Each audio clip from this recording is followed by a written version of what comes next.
kulanto wacan oo wanaagsan daawadayaal ku soo dhawaada qodobada ugu door corona galka wararkana waxaa ka mid ah askari ka tirsanaa ciidamada Soomaaliland oo dhagax lagu dilay maxay tahay sababta dawladda federaalka Soomaaliya u digtay shacabka Muqdisho kadib qaraxyadii xoogganaa oo ka dhacay shalay Muqdisho meydka cunug yar oo si xun loo jirdilay oo laga helay duleedka Muqdisho odayaasha dhaqanka degmo ku taala Muqdisho al-shabaab la heshiiyay ajnabi ka tirsanaa kooxda al-shabaab oo lagu dilay dagaal ka dhacay Hiiraan akhbaaraadka dibadana waxa ugu dooron Sacuudiga oo shaaciyay war ka sii daraya xiisada dagaal ee kala dhaxaysa Iiraan qodobadaasi qodobo kale ayaad ku daawan doontaan daawadayaal galka wararka haddii aad ku cusub tahay waxa saartaa subscribe si aad u heshid warar xaqiiqo ah xogtii ugu dambeysay Soomaaliya balse aan ku bilaabo Soomaaliland wararka naga soo gaaraya gobolka Togdheer ayaa waxay sheegayaan in hal askari oo ka tirsan ciidamada Soomaaliland uu ku nafwaayay iska horimaad ku dhaxmaray deegaanka Fiqi Ayuub dad shacab ay ciidamada amniga sida aynu ku helayno wararka hordhaca dad shacab oo godoosana ayay ciidamada amniga isku dayeen in ay kala dareeriyaan taasi oo sababtay in shacabku ay tuuriyayaan ciidamada oo dhagaxaasina uu sababtay geerida halka askari marxuumka ayaa lagu magacaabi jiray Kayse Maxamed Cawaale waxaana lagu dilay dhagax sida ay dadka deegaanka xaqiijiyeen sidoo kale waxa dhacdaasi lagu dhaawacay laba askari oo la socotay sargaal kala dilay ilaa iyo hadda si dhab ah looma oga sababta ay shacabku u godoodeen wararka ayaa sheegaya in maalmihii u dambeeyay ay deegaankaasi ka socdeen dhaqdhaqaaqyo lagaga baarayo macdantaasi oo si weyn ugu soo caradeen dadweynaha dhulkaasi wararka qaar ayaa sheegaya in kooxda dilkaasi fulisaan heebtooda la garan kadib ay goobtan iskaga baxsadeen ma jirto ilaa iyo hadda wax hadal oo ka soo baxay Soomaaliland oo ku aadan dhacdadaasi oo la yaabka ku noqotay dadka ku dhaqan deegaanada maamulkaasi taliyaha ciidanka booliiska Soomaaliyeed Jarnaal Bashiir Cabdi Maxamed oo la hadlay warbaahinta ayaa digniin culus u diray shacabka ku dhaqan magaalada Muqdisho taliya Amerika ayaa shacabka ugu digay inay guryahooda ay ka kireeyaan xubnaha kamidka al-shabaab weerarada iyo qaraxyada ka geysta gobolka Banaadir sidoo kale taliyaha ayaa shacabka ka qaaday inaysan u dulqaadan doonin haatan wixii ka dambeeya in gabaad la siiyo al-shabaab sida uu hadalka u dhigay waxa kale oo xusay in dawladda federaalka Soomaaliya ay dejisay qorshe cusub oo lagu wajahayo dagaalka ka dhanka kooxda al-shabaab taliya Amerika ayaa sidaas daraatay shacabka ka dalbaday inay garab istaagaan ciidamada ammaanka kuna soo wargeliyaan khatar kasta oo ay dareemaan hadalkan ayaa ku soo aadaya xilli shalay magaalada Muqdisho ay ka dhaceen qaraxyo xooggan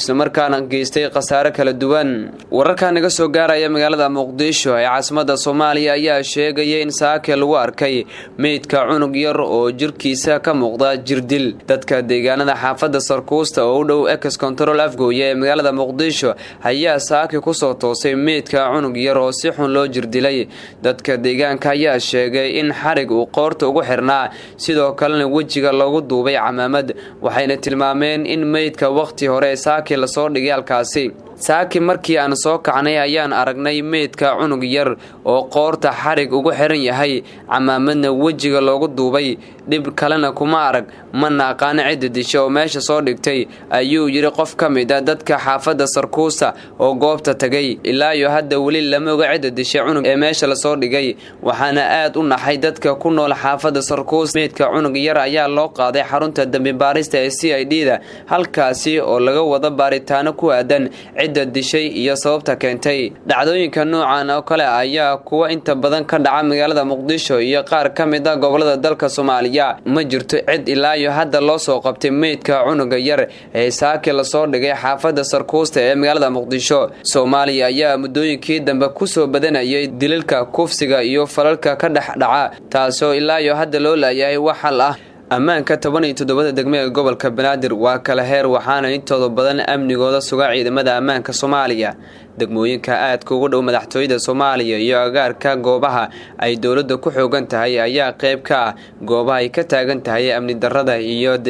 deganaansho la'aanta hayeeshee waxaa jirta hal degmo oo ay ku wada nool yihiin al-shabaab iyo dawladda oo midkoodana qofna ku dili karin hayeeshee waxaa jirta hal degmo oo ay ku wada nool yihiin al-shabaab iyo dawladda oo aan midkoodba qofna ku dili karin isla markaana aan la soo qaban karin caasimada Oyland ayaa ogaatay in al-shabaab ay kulan la qaateen odayaasha dhaqanka ee degmada Kaxda waxayna ku heshiiyeen qodobo ay ka mid yihiin in degmadaasi al-shabaab qofna ay ku dili karin kuna afduubin karin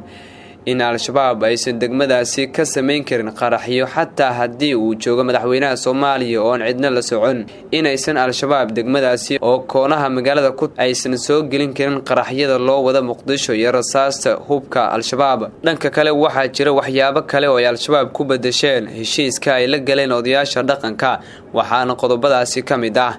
in al-shabaabkii soo gala degmada aan la qaban karin haddii la qabtana laga rabo dhaqanka degmada in al-shabaab lacag looga qaado hay'adaha ganacsatada iyo siyaasiyiinta degmada ku nool si loo nabadgalo heshiiskan oo la gaaray waqti aan dhaweyn ayaana hadda la ogaaday waxaana fududeeyay in la helo xogtaan xubno al-shabaab ahaa oo laga sii daayay xabsiyada magaalada Muqdisho dadkaasi la sii daayay waxaa ka mid ah wiil dhalinyaro oo bil ka hor laga qabtay degmada Kaxda kaas oo la sheegay inuu ahaa wariye al-shabaab u shaqeynayay maamulka gobolka Banaadir ayaa dhawaan sheegay in la qabtay wariye al-shabaab ugu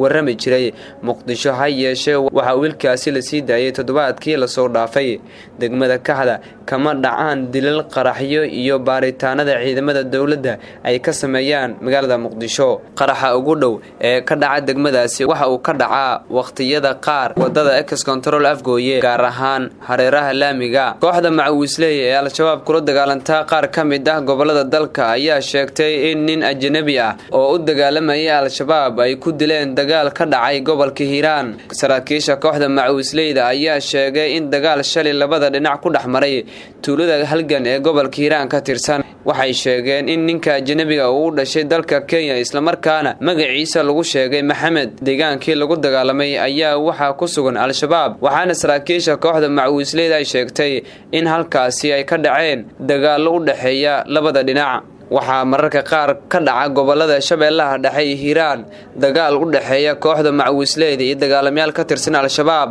iyadoona dagaaladaasi mararka qaar ay ka dhashaan khasaare xooggan oo soo kala gaara dhinacyada dagaalamay al-shabaab ayaa tuulooyin badan waxaa ka qabsaday kooxda macawisleyda ee la dagaalanta al-shabaab iyadoona al-shabaab dagaaladaasi lagu gaarsiiyay khasaare xooggan boqortooyada Sacuudiga ayaa ku eedeysay dawladda Iiraan weerarkii ugu dambeeyay ee lagu qaaday maraakiib shidaal oo gacanka Cumaan dhaxal sugaha boqortooyada Sacuudiga Maxamed bin Salmaan ayaa sheegay mar uu wareysi siinayay wargeyska Sharqul Awsad in wadankiisa uusan kala laaban doonin in mas'uuliyadda weerarkaasi ay leedahay dawladda Iiraan khamiistii ayaa yahayd markii la weeraray laba markab oo ku sugnaa gacanka Cumaan iyadoona weerarkaasi ku soo beegmay bil kadib markii la weeraray 4 markab oo ku sugnaa biyaha Imaaraadka Carabta sidoo kale dawladda Mareykanka ayaa goor sii horeysay weerarkaasi ku eedeysay Iiraan inkastoo Iiraan dhankeeda ay difirtay in wax lug ay ku leedahay weerarkii ka dhacay gacanka Cumaan Maxamed bin Salmaan dhaxal sugaha boqortooyada Sacuudiga ayaa sidoo kale sheegay in Iiraan ay ku fashilantay inay xushmayso ra'iisul wasaaraha Japan oo Tehran u joogay wadaxaajoodka xilligii uu dhacay weerarka guud ahaan intaas ayaan ku soo gabagabeynayaa daawadayaal warkii aad ka daawanayseen galka wararka intaan warkan oo kale aan ku kulmi doono sidaas iyo nabadgelyo